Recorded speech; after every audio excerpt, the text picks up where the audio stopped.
Good morning. Today we're going to talk about love, the second part of it, and it's called the correct characteristics of love. Love must be at the root of all that we do and say to people in our lives. We are to adopt a persistent and perspective driven love. Patient love is persistent love. It is the kind of love a wife or husband has for the wife or husband. This could be just about in any relationship, whether the family relationship or marital relationship or both. In marriage, a husband and wife have to choose to be faithful and remain committed to each other, and this commitment is long standing. Patient love also means choosing to love the other person even though you don't feel like it or it isn't easy. Even when someone has wronged you, you choose to love them anyway and won't call it quits just because it's hard, frustrated, or hurt. In many ways, patient love is the perfect foundation for the other means of love that Paul goes on to talk about. We are to be kind to others that don't deserve our kindness. It's not our kindness that they don't deserve, but God's kindness that they don't deserve. Love is, it's patient. Love is long suffering. It suffers long no matter what happens. It patiently under a hardship or offense over long periods of time. It also shows restraint when angered and not to be quick to punish or retaliate. How to be patient. One is to practice. Commit to developing patience as a skill. Look for opportunities to practice and start with minor irritations. Two, be mindful. Mindfulness is the practice of living in the present moment without judgment. 3.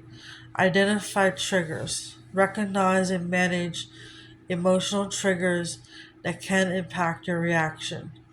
4. Be a patient listener.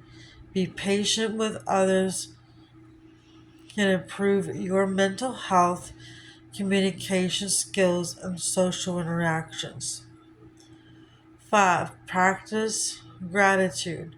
Developing patience can make your life run smoother. 6. Recognize your impatience. Patience is not the opposite of impatience. 7. Slow down. Not every activity needs to be done instantly. 8. Utilize the management. Impatience can increase when you feel pressed for time.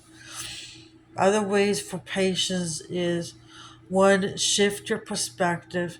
2. Accept what's out of your control. 3. Be kind to yourself.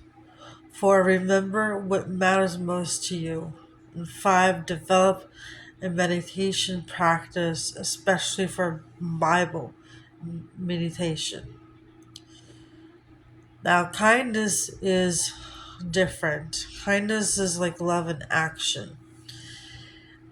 Love is kind for the good of others, even when one does not benefit ourselves. Kindness is a natural application of love and can be characterized by 1. Being pleasant to be around. 2. Being inviting and interested. 3. Being able to see beyond the immediate to the potential.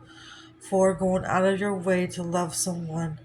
5. Being accepting when everything within you wants to be rejecting.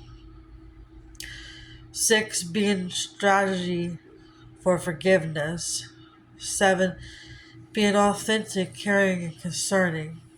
8. Being able to deliver hard truth that softens hard hearts. 9. Benefits. 10. Tenderness. 11. Helping others with sympathy and consideration. What it does, it rejoices in the truth. Love does not celebrate what is wrong. Love celebrates what is right, especially in the eyes of God. Love is supportive. When you truly love someone, you actively encourage, uplift, and stand by them through the challenges and successes, demonstrating care, understanding, like being present for them emotionally and practically helping them grow and achieve their goals. It's also loyal. When you truly love someone, you are steadfast and you're committed to them, remaining faithful and supportive even during a difficult time, essentially standing by them no matter what challenges arise. And it goes on as hopeful and as trusting. But what it isn't is to being jealous of others, to being boastful, to being proud, to being rude, being selfish, being quick tempered, to keep a record of wrongs that others do, or to rejoice in evil. That's not what love does. And if someone you know is doing that, then that is not love. That's actually abusing you. And why Jesus is love, I'm going to talk about this. Why Jesus is love is he was jealous, but not in the way that humans are. He was jealous for us because he only wanted true devotion from us to him. Jesus was humble in all he did. He let humility to be his leader. Jesus wasn't always nice, but he also wasn't always rude.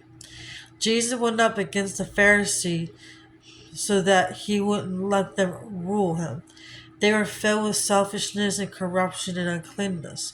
They were also filled with hypocrisy. So he wasn't selfish. Jesus consistently demonstrated selflessness through his life, most notably by sacrificing himself on the cross. Jesus' anger was based on love. Jesus cared about people and wanted them to experience God's love and grace. Jesus' anger was not rude and hatred or ill will, but rather in a desire to see people turn to God. Jesus did not keep a record of wrongs like humans do. His nature was one of pure love and forgiveness. Jesus did not come easily, but in a better way. He had asked God to forgive us for what we do not, for we realize what we're not doing. He had interceded to God on our behalf just as he was dying on the cross. And Jesus did not rejoice in evil.